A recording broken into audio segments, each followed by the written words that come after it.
It's the Just Bernard Show with host Bernard Alvarez. And now, live from the Star City, your host, Bernard Alvarez.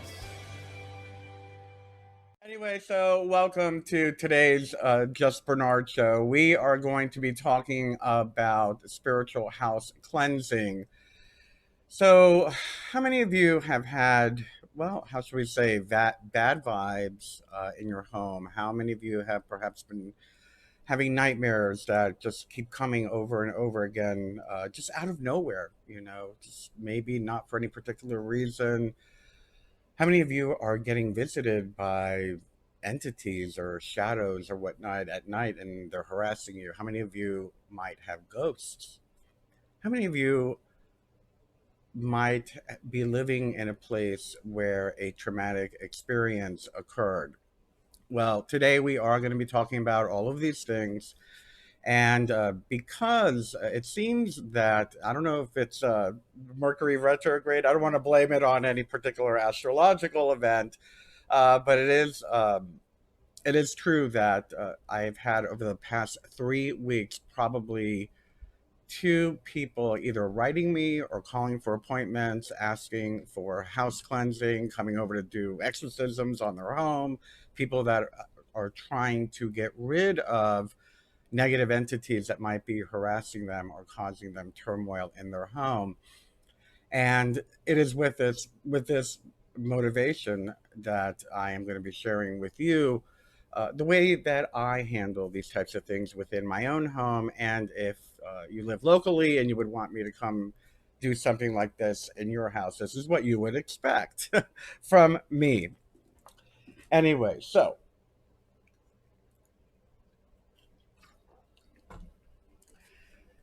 where do we start? Well, why don't we start with what is a spiritual house cleansing? There are many different ways that people approach these.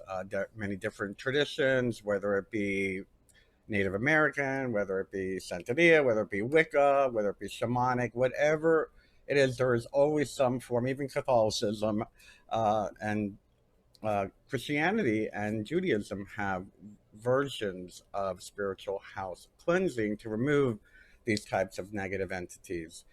And what I'm going to be sharing with you today is my way of doing it. So, why would we want to do it? I did cover a little bit about that just a few moments ago. Why would someone want to have a spiritual house cleansing done on in their house? Well, I'm going to share with you a little bit of background of what I've been working with someone who is going. How shall we say? They're having an entity visiting them, making them feel uncomfortable. Actually, they're being physically touched by this entity, being physically harassed by this entity. And so we're going to start from that perspective. So, this is the way that I would approach how to deal with these types of things. Again, it could be a traumatic experience in your home, it could be nightmares, or it could be a visitor you don't want coming into your house and harassing you. Normally, what I would say is if you are certain that you have some type of visitor, Klingon entity, transdimensional entity, alien entity, extraterrestrial entity, ghost, spirit, poltergeist, whatever it is that you're feeling the presence of something in your home, the first way that I ask my people that come to me, the first thing that I would say is to ask them to leave. Pretty simple, right? We forget sometimes that this is our reality, that this is our domain. This three and a half D reality is the realm of human beings and conscious sentient beings living on this plane of consciousness. Anything that is in this realm that is crossing over into this realm and harassing you, making you feel uncomfortable, making you have nightmares, etc., is out of their element, literally out of their element. Just ask them to leave. And when I say ask them to leave, say you do not need to be here anymore. There is no reason to get angry. There's no reason to start attacking them and, burning things or, whatnot. You don't need to go on the whole nuclear option immediately. So the first step is whatever you are, wherever you are, whatever reason you came here, you no longer have to be here. Please leave my home. I send you away with love. Please go now, and visualize them leaving. Personal story, back in my 20s, somehow, well, I was a party kid, and I had a Klingon. I call it a Klingon, like a spiritual parasite attached to me, and it was creating a whole bunch of havoc in my life. Of course, I wasn't doing anything to help raise my vibration to get rid of it, which we'll get into that in just a minute. Well, later in today's talk about how to keep them away. Let me write that down because I almost forgot to put that. How to keep them away. And I had tried it. I had tried, you know, the lesser banishing ritual of the pentagram. I tried all types of like very on the offensive, defensive, I'm sorry, on the defensive types of techniques to try to get rid of this thing. Everything from chakra balancing to, again, LBRP and stuff like that. And someone said to me, Bernard, this thing is comfortable in your vibration and it's, trying to teach you something. And the way that you're attacking it is just pissing it off more. So when you're approaching these things, remember, you don't want to really piss it off more unless you really have to. And what had happened was one night I went into a very deep meditation and I visualized, I kind of felt where it was in my aura and the part of my energetic body that it was attached to. And I kind of just like lifted my hands. I said, "You are free to go. I send you away with love." And I kind of visualized it going out the window. I want you to know that immediately my life began to change. Immediately. And it was within a year or two that I ended up starting to do the work that I'm doing now. So immediately, just letting this Klingon spiritual parasite go with love, it it changed my life. It changed my life. Sometimes that won't work though. So let's get into the spiritual house cleansing aspect. This would be step number 2. If that does not work, I would do a spiritual house cleansing. What's a spiritual house cleansing? Everyone has their own method. This is my method, and it's a combination of different techniques that I was trained in, as well as stuff that I've read up on, as well as experiences I've had with other people watching them do it. And I've kind of put together my own method, and this is what I do. So let's talk about the tools you're going to need. You're going to need tools. You're going to want tools. And of course, the old go-to is sage. I forgot who gave me this. If you're watching, thank you. I think they gave it to me for my birthday or Yule or something like that. Can you see? Anyway, a sage wand, a common sage wand. If you don't have sage, actually, you probably have sage in your cupboard. You can use that. Just sprinkle it in an ashtray, light it up, or if you have a charcoal, put it over a charcoal. But a smudging wand would be easier. It's a great tool to use as well. If you are going to be using a smudge wand, you're probably going to want my other smudge wand. Somebody made this for me as well, Kathy. If you're watching, thank you. Just put a little pentagram on there, and I know the blue screen in the back won't let you see it, but it's a feather wand, and it's to help blow and direct the smoke. So let's say we are using, I'm going to help you utilize how to use the tools first, and then we'll go through the actual step by step. So in using this particular tool, of course you want to light it, you want to keep it lit. And when you're going through a room, any particular room that you're going to be doing, I always start in the corner and I go clockwise. Actually, I'm going to jump a little bit back and forth here. If you're doing the entire house cleansing, open all the windows, please. Open all the windows. But again, going back to the tool, start in the corner and starting at the bottom of the corner, working your way up, and then working your way down. And I just go up in a in an M pattern all the way across every wall, paying special attention to the corners as well as beneath furniture and behind doors and things like that. But guide the smoke. Make sure the smoke touches every wall, every corner. And I usually go in a clockwise direction. I know some people are saying, well, why not counterclockwise if you want to get rid of it? For me, the clockwise direction is bringing in the good energy as we smudge away the bad. So that's one tool that you can use. Another tool that I like to use, and I actually use more often than sage, is dun, da, da, recognize that? Florida water. I grew up in Miami, and the santeros and the healers and the people that do voodoo and whatnot all use Florida water. Florida water is a cologne. I believe there's only one company that makes it. I'm sure there are other companies that make a version of it, but it's Murray and Landman Florida Water Cologne and has a sticker like this, very bright. It's a little floral, and what I like to do is I'll pour it into a water bottle. I use like a little water bottle like this. I'll pour it into a a spray bottle, and I will mix different types of essential oils. Right now, what I'm using is cedar, amber, frankincense, just a few drops, about, well, for a little bottle like this, like 5 drops of each one.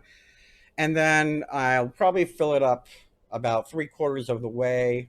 And then I'll pour a little bit of purified distilled water or something like that and just shake it up. And again, using the tool of Florida water, it's going to be the same way, starting at the corners, spraying upward, spraying downward, and going in an M pattern around each wall, focusing on the corners. And your house is going to smell delicious.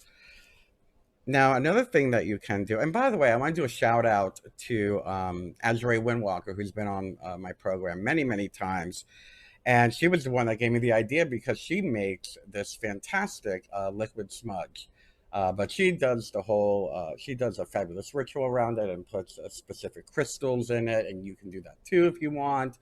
But I love hers. I can't make mine smell as good as hers, but energetically, it's the same stuff. And you can do the same thing.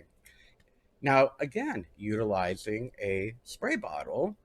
If you don't have Florida water, you don't have essential oil, you can literally just use blessed water, holy water.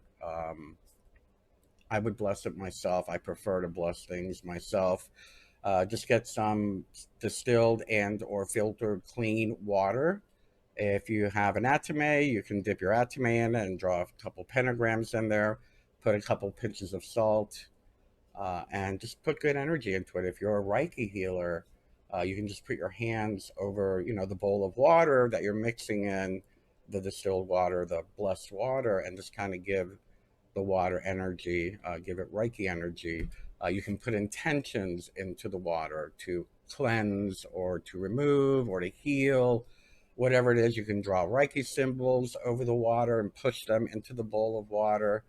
As well, if you have some sage or something like that, perhaps you can put it like in those tea baskets and dip some sage into it and let it steep for a little while. You can add different herbs, and you can use different types of oils and make your own kind of blessed water.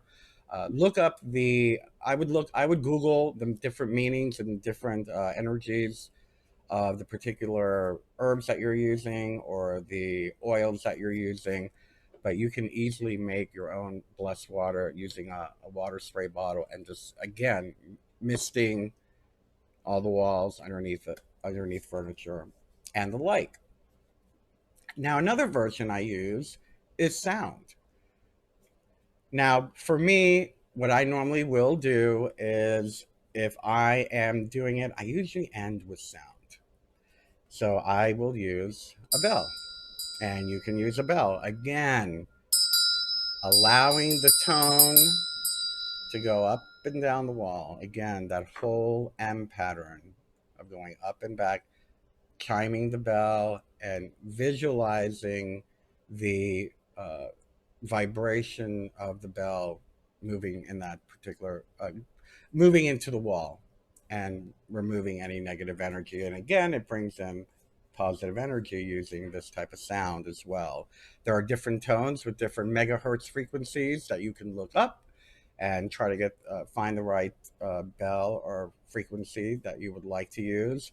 There are also tuning forks are fantastic if you like. So these are the tools that I use. What's the most important tool? You. The most important tool is you, your state of mind, your intention, and how you're feeling. You're not going to want to do a house blessing or house cleansing if you've had, 4 or 5 drinks, if your vibration is low, if you're hungover, if you're angry, if you're depressed, if you're anxious. So it's very important to get you the tool into that right frame of mind. Do a grounding meditation, put your roots into the ground, calm your mind, remove any distraction, and prepare yourself to do it. When I do any type of magical working, I usually recommend not doing it on a full stomach, as you would want it to go. You would want it to the blood to be in your brain. So try not to be too full, try not to be too tired, and try not to be in too bad of a mood. Grounded and focused. So that's the most important tool. All right, so now let's get into the practical of it. So let's say we're going to do it. We've grounded ourselves. We're in that right frame set. We've picked the tool we're going to use for this walkthrough. I'm going to utilize. Let's say I'm going to use the smudge stick, and the feather wand. What I would do first, if you have 2 floors, you start up on the 2nd floor. Make sure, actually, before you even do that, open all the windows. Open all the windows in your house. If you can, open the doors. If anything, you might want to keep the back door closed and just leave the front door open. But I have cats, so I got to keep my doors closed or they run out. But I will open all the windows. And starting in the room in the back of the house, furthest to the rear of the house, I will ground myself and I will begin smudging the wall, again, going in a clockwise direction. While you are smudging, you are visualizing, you are intending. The smoke is cleansing away the negative, and your actions are bringing in the positive. You are intending good energy. You are meditating this whole time. You're not just willy-nilly waving around a sage stick. You're not willy-nilly waving around a feather wand. You are focusing, and you are intending, and with focus, intending out with the bad, in with the good. Make up your own chant. There's many of them out there. Just Google them. But you must be focused and mindful of what you're doing. If there's not your mental energy behind it, it's not going to work. So starting in the back room, going in a clockwise motion. When you finish that room, or if you'd like, as you pass the window, you slam the window closed. Why do we slam it? Because it scares the bad entities away. That's the belief. The in-betweeners, we slam the door shut on them. So slam the windows closed without breaking them. If you have to, gently close them. But as you're going through the room, you're going to gently close the windows, and you're going to work your way to the door of that particular room. Moving on to the next room, same thing, going in a clockwise direction with focus, with intention, closing the windows when you're done, and gently pushing the energy out the door of that room. Visualizing the muck, visualizing the ectoplasmic garbage that's been hanging around that room. kind of like you're sweeping it out the door and visualizing it as you're making the motion with the feather wand out the door. Again, going on to the next room and the next room, closing all the windows, pushing the ectoplasmic energy out the door after you've done the smudging of every wall, every corner. And then finally, after you have done every single room and have closed every single window, preferably have slammed the windows without breaking any of the glass, you're going to make again, starting from the back of the house, working toward the front of the house. You go up to the front door and you open the front door, push out the rest of the energy, and slam that door shut. And yes, slam it shut. You don't want it to try to get back in. There's this magical energy of the in between in the doorways, and you want them to skedaddle out the other side.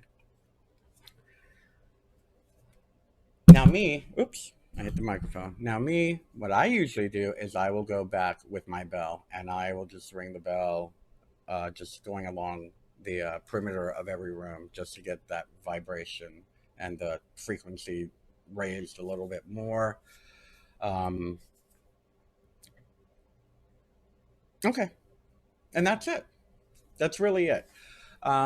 What I would probably suggest, though, going back a little bit, some side notes, some extra tips and tricks is when you're doing the bed, make sure you do the pillows.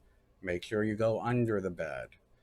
Um, and what you can do as well, another tip and trick that you can utilize is getting a box of sea salt or something like that, blessing the sea salt, and just pouring a line of sea salt around the perimeter of your property when you're done. Yes, it's an old, tried and true. It's going to take a lot of salt if you have a big property, but normally you can get away with maybe on a regular, quarter acre lot or something. You use about 2 boxes. It doesn't have to be a thick line like in the movies. It's just sprinkling it, and the energy of the salt is there around the perimeter of the property. So that can be very helpful.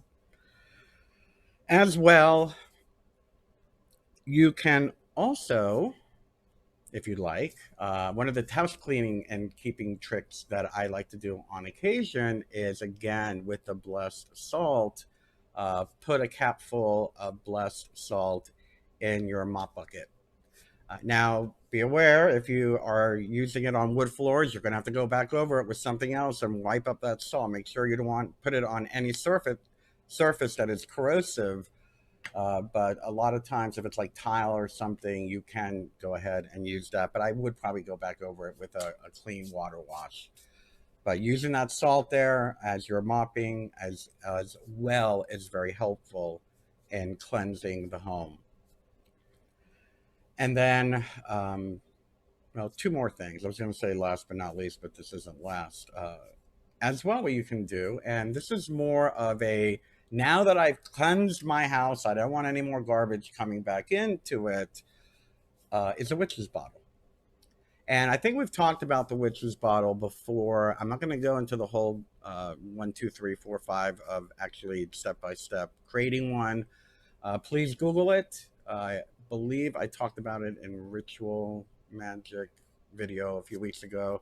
1, 2, 3. It's a mason jar with all kinds of sharp things like nails and broken glass and whatnot, some protective herbs, and your urine.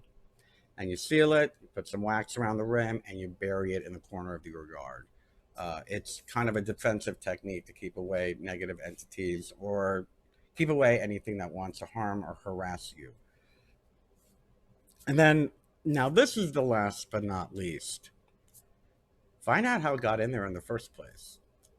Was it a traumatic experience? Was it a haunting? Was it your low vibration? Was it you, I don't know, smoking crack with hookers in your bedroom? I mean, I don't know. I mean, what was it that created that energetic slit to allow this to happen within your home? What did you allow in? Or was it there before you? If it was there before you, if it is not gone, and I'm going to go into that in a minute.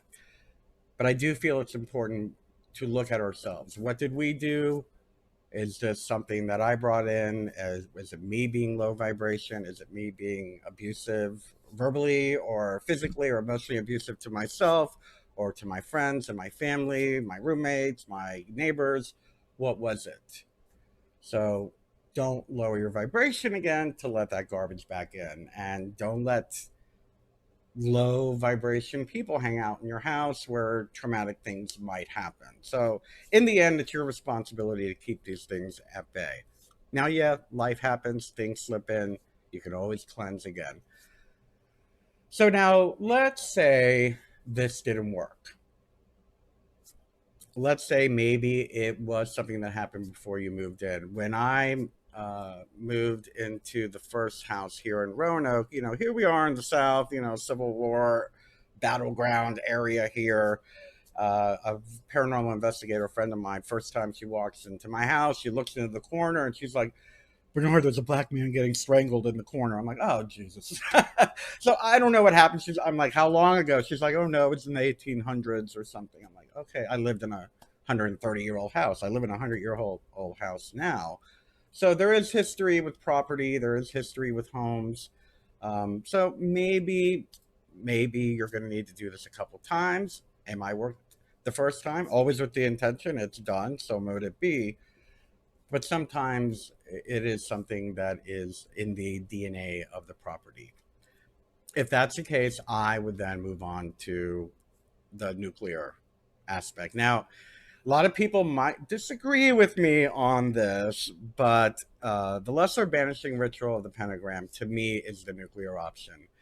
I know that in Golden Dawn traditions and in several magical traditions, it is used before every ritual, but be mindful that these Golden Dawn magical rituals, ceremonial magical rituals, are usually done within a ceremonial magic temple, which is fine because you want to cleanse the energy and you want to have a sanitary space, and that's what that space is for. But to do it in your home, please be aware if you're going to do it in your home, you're getting rid of the negative, but you're also getting rid of any positive, any fairies, any elementals, things that might be helpful.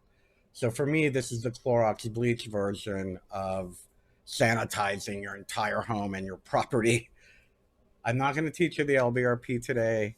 As a matter of fact, we do have a course at grayschool.com that teaches you the LBRP, and hopefully in the future I'll be teaching it there as well as and or here on my page. But it's a little bit more advanced. There are some things that you want to have a foundation of before you move into the LBRP, or you can ask a friend who knows how to do it and is proficient and fluent and utilizing that type of energy to do it. But for me, it is the nuclear option. It gets rid of everything. It is sanitizing, pouring bleach and Lysol all over your entire spiritual, energetic, etheric property. But boy, does it work. Boy, does it work. And then lastly, if that doesn't work, if you are still having issues, so we started off, let's recap a little bit. We started off by gently asking this thing to leave our house, with love, whether it be a Klingon or an etheric a parasite or something, please, you're done here, you can move on. Then we talked about the different tools we can use and did the spiritual house cleansing. If that doesn't work, the LBRP. Now, if that doesn't work, that's when you have to call in the professionals. There are plenty of them out there. I do know several off the top of my head that are quote unquote Ghostbuster types that can do this type of work. I feel very comfortable up until the point of doing the LBRP. I'm very happy to do the LBRP and do a full-fledged exorcism on a home. But I take it back. I do mediumship as well, and I skipped a step. You may be able to utilize the work of a medium to literally get the entity to go into the light. And yes, that is a thing. I've done it several dozen times in my career. But to me, that is the the last option, because once you start manifesting the spirit and start talking to them, if they're not friendly, you might run into some issues. So that's my last course, and then I would call the Ghostbusters. And again, they are really out there. Anyway, so I hope this answers some of your questions, but let me offer you this. What are the other little tricks that I do? And this is just a simple one I do before I go to bed to help me with my dreams. Yes, of course, a dream catcher is helpful, but I do spray a little bit of my little Florida water spray over my pillowcase. Excuse me. I have a canopy bed, so I spray it over the top of the canopy and I see it run through the net, and it just really keeps the icky energy at bay right before you go to bed. And that's a good way of keeping them away. Um, anyway, so I hope that this gives you some tips and some tricks and gives you a little bit more confidence in doing this, or at least being aware of what is happening. If something is happening, it's not, you're not a victim here. You're not. Don't ever think you're a victim. They are in your space.